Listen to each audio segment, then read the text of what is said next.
ससुराल। मम्मी आपने क्या रट लगा रखी है, साड़ी पहनना सीख ले, साड़ी पहनना सीख ले। मैं साफ साफ बता रही हूँ, मैं शादी के बाद साड़ी नहीं पहनने वाली।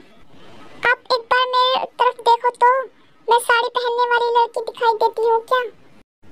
देखो पायल, शादी के बाद सबको साड़ी पहननी पड़ती है। जो तुम जींस टॉप की बात कर रही हो ना, शादी के बाद कोई हाथ भी नहीं लगाने देगा। ठीक तो कह रही है तेरी भाभी। अरे कम से कम अपनी भाभियों को देख कर कुछ सीख ले। तेरी भाभियों ने पहना है कभी जींस टॉप ससुराल में? मैं ऐसे परिवार में शादी नहीं करवाऊंगी जहाँ मेरे जींस टॉप पहनने से दिक्कत आए। बहू मुझे बना कर लेके जाएंगे या साड़ी को? शादी के बाद भी जींस टॉप पहनूंगी। तुझसे तो बहस ही करना बेकार है पायल, लेकिन तू ये मेरी बात गांठ बांध के रख ले। मैं तेरी माँ हूँ, तेरा बुरा नहीं चाहूंगी बेटा। सबकी बातें सुनकर पायल पर कुछ असर नहीं पड़ता। इस कान से सुनती और इस कान से निकाल देती थी। मीना पायल के लिए एक से एक अच्छे लड़के का रिश्ता लाती है, लेकिन पायल अपनी जिद पर अड़ी होती है। वो सभी रिश्तों को मना करती है। आखिर मैं तुझसे ये पूछ रही हूँ, तू ऐसा क्या चाह रही है जो इन सभी रिश्तों में तुझे नहीं मिल पा रहा है? अगर तू इसी तरह करती रही ना, कल को किसी सेकंड हैंड आदमी से शादी करनी पड़ेगी।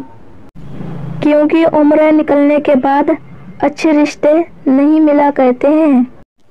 क्या है ये सब माँ? आप सब लोगों की सोच क्या है? कौन सी दुनिया में जी रहे हो? पायल बेटा, बस एक बार तू ये बता दे, ये रिश्ते जितने भी आए हैं इनमें क्या कमी थी? हमें पता तो होना चाहिए ना, आखिर तू रिश्तों में ढूंढ क्या रही है? देखो माँ, अब तक जो भी रिश्ते आए हैं ना, वो सब लड़के अपनी माँ के पल्लू से बंधने वाले होते हैं। अगर उनसे 2-3 बातें करो तो हमें साड़ी पहनने वाली बहू चाहिए, घर के काम करने वाली, माँ बाप की इज्जत करने वाली।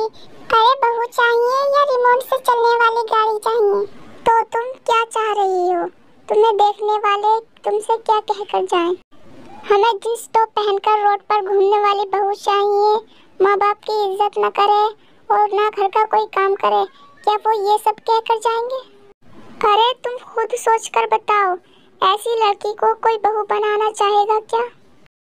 धीरे धीरे दिन बीत जाते हैं और पायल की भी अकल कुछ ढीली पड़ जाती है। फिर पायल के माँ पिताजी एक अच्छे से लड़के के साथ रिश्ता तय कर देते हैं। कुछ ही दिनों में पायल की शादी हो जाती है। शादी के बाद पायल अपनी ससुराल में पहुंच जाती है। शादी के 2 महीने बाद, भाभी कल मैं मायके आ रही हूँ। इस बार पूरा 1 महीना रुक कर जाऊंगी, क्योंकि माँ जी ने कह दिया है अगर तुम अपने मायके जाना चाहती हो तो अपने मायके चली जाओ। हाँ हाँ पायल, बिल्कुल आ जाओ। शादी के बाद मायके में जाना बहुत खुशी की बात होती है। कल सही समय पर निकल आना, हम तुम्हारा इंतजार करेंगे। सही है? अगली सुबह ही 10 बजे पायल अपने घर पहुंच जाती है और करण भी पायल को छोड़कर अपने घर पहुंच जाता है। कहने को तो पायल की शादी को अभी 2 महीने ही हुए थे। 2 महीने में ही पायल के नखरे बढ़ गए थे।